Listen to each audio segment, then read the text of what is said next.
100,000 ang nag-aabang dito para masagot mo ang jackpot.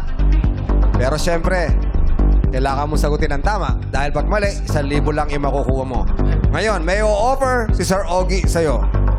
Buboy. Todo muna, Sir Ogie. Ang pinakagalante. Todo na natin? Todo na natin. Uy, 25,000 na kagad yan! 25,000 pesos ang offer ni Sir Ogie. Ay! Yan! Tik! 25,000. Malaki-laki ah. Malaki yan. Buboy. Oo. Galante talaga si Kuya Ogie. 1/4 ng 100,000. 25,000.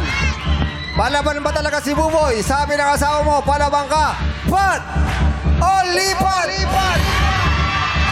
Ito ka muna. Ito ka muna. Yan. Pat po, pat. Pat! Ilalaban mo ba talaga? Pat po. Eh, Pat, yung sisenyas ni, ni Sweet eh. Pat din eh. Okay. Din daw, sabi ni Sweet. Sige. Pat. Pat ka talaga. Ulitin ko, last offer. Kung ilalaban mo yung 100,000, kailangan masagot mo ng tama. Pag hindi, 1,000 lang makukuha mo, maiuwi mo. Pero pag sinabi mo lipat, 25,000 na. Agad-agad, wala nang tanong-tanong. Huling tanong, Buboy!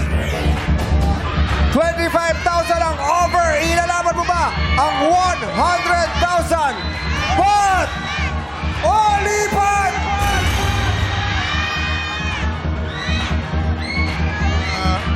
Wag pa rin si Sweet. Kaya mo. Wag pa rin si Sweet. Oo. Nakapat pero nakasimangot. Sumisingkit eh, no? Nakapat siya pero nakasimangot. Nakaganon eh, oh. Pat pa rin po. Pat pa rin.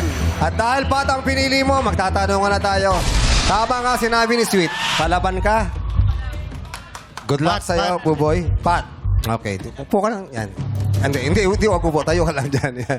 Harap ka lang sa akin. Sa akin ka lang titingin. Yan, para sigurado. Okay, madlang people, no coaching dahil pat ang pinili ni Buboy. Ibig sabihin, tatanungin na natin ang jackpot question. Saan ka pa magaling, Buboy? Depende po sa tanong. Depende sa tanong. Oo. Okay. Depende po. Naririnig ka ba ng mga, nanonood ka ba? Nakikinig ka ba ng mga bali-balita ngayon? Sa busy rin pero nakakapanood pa naman kahit pa paano. Nakakapanood. Ngayong araw, nakapanood ka? Hindi. Hindi. Kahapon. Sa araw pa po yata. Kung isang araw pa, good luck sa'yo. Good luck sa'yo. Okay, dahil ang katanungan natin ay may kinalaman sa mga bali-balita ngayon. Buboy, pinagpalit mo sa 25,000 pesos na offer ni Sir Ogie. For 100,000 pesos, meron ka 5 segundo para sagutin. Kailangan sa loob na 5 segundo, masagot mo. Okay, 2 beses kong uulitin yung tanong para mas maintindihan mo. Buboy, good luck. Ito na ang tanong.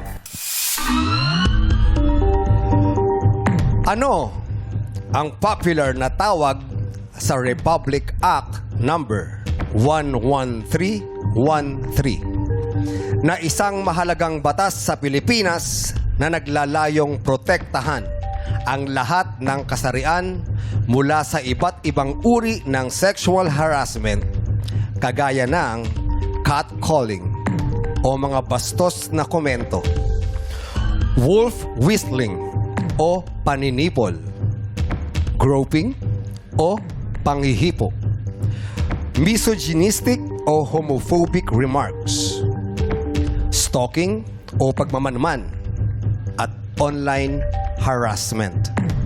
Ulitin ko, Buboy.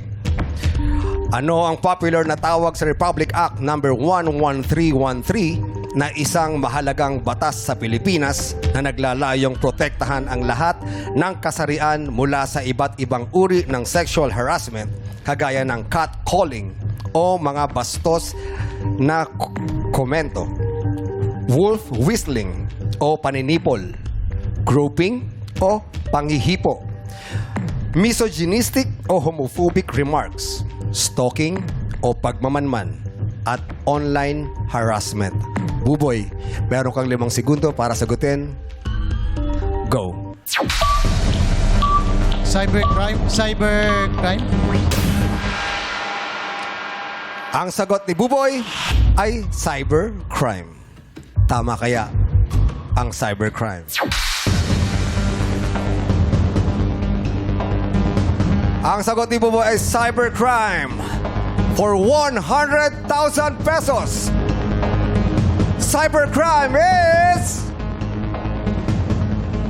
wrong. Alam ba ng madlang people ang sagot? Alam. May nakakaalam ng sagot? Ang tamang sagot ay Bawal Bastos Law o Safe Spaces Act. Yan. Bawal Bastos Law o Safe Spaces Act. Yan. Yon ang tamang sagot. Yes! Sorry, Buboy, hindi mo nakuha ang 100,000 pesos, pero I'm sure nag-enjoy ka sa...